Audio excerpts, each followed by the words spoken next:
the coast, man. I do that for the boss, man.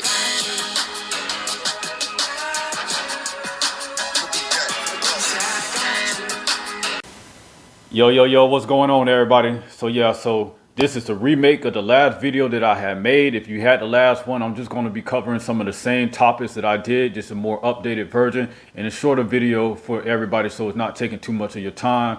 I'm going to be going over in this video on how to fix your credit using factual disputing and how to structure your credit so that way you're able to go get business funding.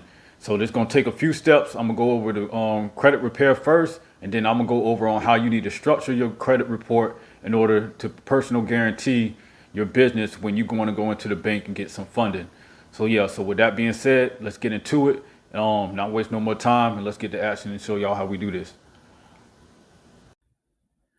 Okay, y'all, so here we go. Let's get into the steps that we're going to go over in order to get y'all that business funding of 100K and more. On the first thing y'all need to know how to do, and that's going to be cleaning and structuring your credit report so that the banks will be more lenient when it comes to giving you higher approval amounts. So the first thing that we need to do is pull up a detailed view of your credit report and what's all on there. And the site that I use to do this is My Free Score Now. It costs $1 to go ahead and join and make a membership with them. And they give the best breakdown of everything that's on your credit report, so that way you can see what's all negatively affecting you and what all you need to start disputing to get removed for inconsistencies or just the wrong information on your credit report. So the stuff that you're going to pay attention to first when you're going to start disputing items on your credit report is going to be your personal information. You want to clean up anything dealing with your name that is not the right spelling, not the right order of your name. You might got your middle name before your first name. You want to remove all of that. Any addresses that's not currently where you are living at, that's tied to the addresses on your driver's license, you want to remove those addresses. And you can call up TransUnion, Experian, and Equifax, and they'll remove those things within an hour to 24 hours. It'll be off of your credit report. It's important that you do these steps first because it helps with the dispute process, and it also helps when it comes to getting approvals for credit cards and everything, because you're not trying to figure out if you're one of the 4 names that's on your credit profile, so it doesn't look like fraudulent filings for credit cards or whatever. So those going to be the first thing you do. And then after you clean up your personal information, then you want to go and start disputing any inquiries that are not tied to open accounts that is on your credit profile. And I say make sure it's not tied to open accounts, because you don't want to be disputing inquiries tied to a showing open account on your credit report that is to a credit card, a line of credit, an auto loan, or anything like that. Because let's say you go to dispute that inquiry that you got from that credit card and they remove it, they also might close that credit card down too. So make sure that you're only disputing inquiries on your credit report that are showing as not tied to any open account. Like on here, I think on this person's credit profile, he had one with ViStar Credit Union that wasn't open, and a few with JMCB, that is Chase, and with Giggle Finance. These were some of the inquiries that we got removed because they were not tied to any open accounts that he had on his credit report. So only thing you have to do is just call up Experian, TransUnion, and Equifax and tell them, these are unauthorized inquiries. I need them removed from my credit report immediately. You might have to call repeatedly in order to get them removed, but just keep calling. They will remove them with the right rep on the phone. So after you do that, then you want to start paying attention to what all are the negative accounts that's on your credit report. Some of these might be open revolving accounts. So you might have an account, there's an open revolving account, but you have late payments on it. And you can dispute this, especially if it's showing up as a inconsistency. When I say it's an inconsistency across the 3 credit bureaus, it might be the date opening might not be the same across all three, or it might be the date reported might not be the same across all three. For that reason alone, they will have to remove that account from your credit report, or it might not be the right dates that it showed up as being late on your credit report. For those reasons, they will have to remove that account from your credit report, and you can start disputing this stuff with factual dispute letters that you can generate through Chat GBT. You just can Google factual dispute reasons through the FCRA and consumer laws that are based around that, or you can go through Credit Repair Cloud and open up an account with Credit Repair Cloud, and they use a Metro 2 format in order to go through the dispute process. So those are two ways that you can dispute negative items that's on your credit report. Another items that y'all might see on your credit report might be collections. And if you got collections on your credit report, do not never pay collections. Once that collection company takes over that debt, you are no longer entitled to that debt. That debt has been settled. They paid that creditor for that debt. It is no longer yours. You do not have to pay them. Dispute it through factual disputing or Metro 2 format disputing, and it will come off. And you can see the inconsistencies right here. This is a collection account that the client has. PYOD LLC has taken that as a collection, but they're only reporting it to TransUnion. So being that it's only reporting to one and it's not reporting to the other two, it will be removed outside of it just being a collection agency that they do not have no contract with. The original creditor was Credit One Bank. PYOD took over it as a collection, and now the debt it's been settled with Credit One Bank. So don't pay that collection, dispute the collection, it will come off of your credit report. So after you have started disputing and getting the negative items removed from your credit report, which can take 3-6 months up to a year, depending on what's all on your credit profile. Some people have less, some people have a lot more. So if you're trying to do this on your own and you're just learning everything, it can be a process. It can be a long, drawn out process, So just be patient with everything, but eventually the stuff will come off. But while you are doing this and you're getting these negative items removed from your credit profile, you also want to start building positive accounts on your credit profile, which I'm going to give y'all 4 of them right here. It's Kickoff. It's a credit builder account. Self is a credit builder account. These two give installment loans. Kovo and Grow Credit, they will give you a line of credit that will show up on your credit report. It's good to have different types of revolving credit accounts on your credit profile, so it shows that you are familiar with utilizing credit and you're paying it back in a timely manner on your due date. So add these onto your credit profile while you're also removing these negative items, so that way some of these items that might fall off might have been on there for years, so you might see your score drop, which is okay, it's normal. Once that negative item is removed, your score might drop or it might go up if it's not a collection. If it's a collection, your score gonna go up. But if it was on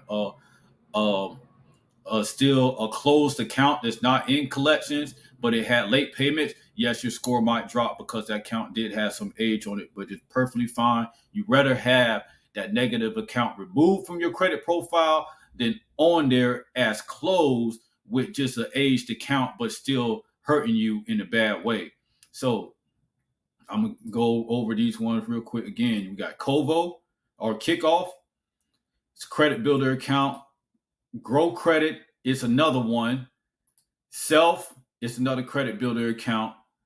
And Kovo is that last credit builder account that you want to go ahead and sign up for. So after you go ahead and start removing your negative items on your credit report and you opening up these credit builder accounts, you got that stuff reporting positively, you've seen your score increase, you want to go ahead and go to a credit union. I say credit unions, don't go to the big bank first, because credit unions are way more lenient when it comes to giving out higher approvals and easier approvals.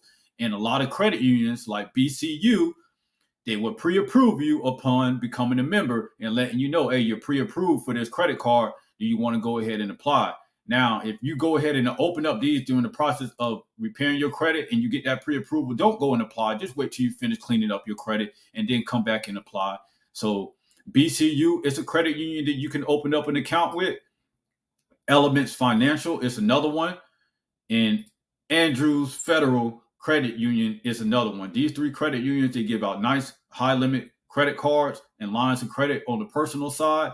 So you definitely want to go ahead and have at least a $5,000 to $10,000 credit card or an account reporting on your personal credit report before you start going to do business funding and start building up your start applying for business credit card and everything. Because if they see you got a high limit credit card on your personal side, when you go apply for business funding with these banks underneath your business bank account, they're going to say, hey, you got a $10,000 on your personal. We don't have no problem giving you a $30,000-$40,000 on your business side because your business requires more. So that's the way you want to go about with doing that. Go to the credit unions first and then start building it up on your business side underneath your business bank accounts. So the first thing that you're going to want to do when you're going to set up your business underneath the LLC is pick a low risk industry name. Operate in these words. You can put any of these words inside of your business name, and you will qualify as a low risk industry per the NAICS codes. So if you got operations, group, solutions, consultant, worldwide, enterprises, services, try to just come up with something unique that fits you when you're trying to put those words into it, and you'll be able to maximize the amount of funding that you'll be able to get, because they'll look at your business as a low risk industry just off of the name. So after you get your business name, and you can Google those too, and just it's a few more of them. So y'all just Google low risk business names, and it'll pull up a list of it. But these are just a few. So after you get your business name, the next thing that you're going to want to do is go get your business address. A business address with a brick and mortar location, to where if they pull it up on Google, it is not going to be your house. It is not going to be a FedEx mail drop box location. No, it's going to show up as an office building inside of which ones you can get from Opus Virtual Office or Regis Virtual Offices. Opus, I think, is $100 a month to go ahead and sign a contract with them for a year term, and you can get your mail there. This is so important when it comes to setting up your business the right way, that you have a business brick and mortar location, that when they pull up that business, because best believe they will Google that address, that they see it as an office location. It got a suite number or whatever. It's not coming up as your house or just like a mail pickup location. So like iPostal and stuff like that. You don't want to use addresses like that. So got your business address. The next thing that you're going to want to do is get your business phone number, which needs to be a 1-800 number that you can either get from Ring Central or from eVoice.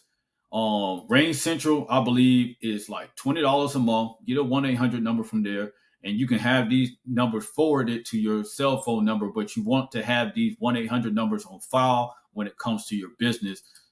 You already know the reason why, because when banks look at it, they want to see it as an operating business professionally set up, just like how Walmart, when you call Walmart support, they're giving you a 1-800 number. You call Target support, they're giving you a 1-800 number to call. You need to have your business set up just like that too.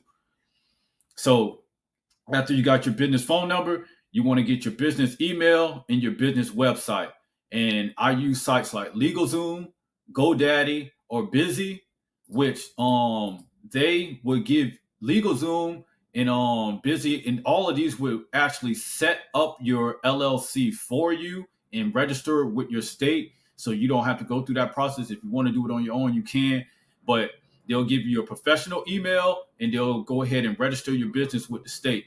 So, and they're going to give you a website too, which you definitely just, for the main part, you need to have a landing page to where if they pull your business up on Google, they can see, you know what I'm saying, you type in your business name, it'll come up for your website and everything like that with the location, your business address and everything. So you'll have that professional look to your business. So after you got your business LLC and everything like that registered with the state, you got your website, your 1-800 number and everything, then you want to go over to irs.gov and get your EIN number. Now you do this as the last steps because when you register with IRS.gov, you want everything to match.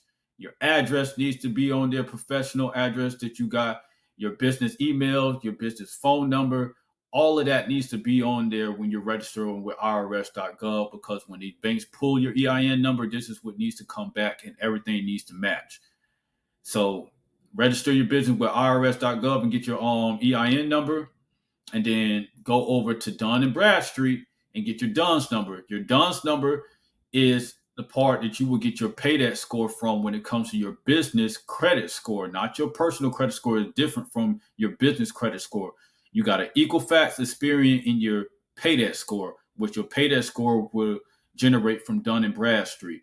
So go to Dun and Bradstreet and get your DUNS number for your business, so you're able to start building up business credit, which I'll get into in a later video on net 30s and everything like that. But for this purpose, I just want to show y'all about going ahead and structuring your business the right way and having it set up so when you go into the bank and you personal guarantee for a credit card or a line of credit, they see your business is set up professionally and your credit profile is backing everything for your business, so you're able to get high limit approvals. So after you had done that, now you're ready to go to the bank and get you a business bank account, which I'm going to give y'all these 3 banks right here. PNC Bank. PNC Bank will pull Experian when you want to go get business funded. Key Bank will pull Equifax, and Truist will pull TransUnion. These 3 banks right here give out high limits. They're easy to get into. They're in most states, and they come with a merchant account too that you can set up with them. So you can take your payments and everything through your business bank account.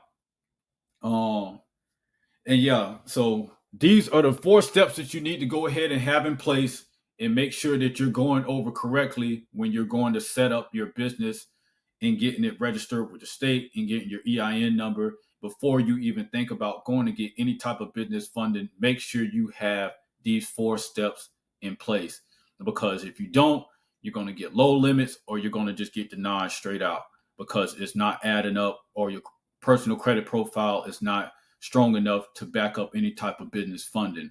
So if y'all have any questions, or if y'all want to work with me one-on-one, man, feel free to just contact me at my email right here, or y'all can contact me on IG.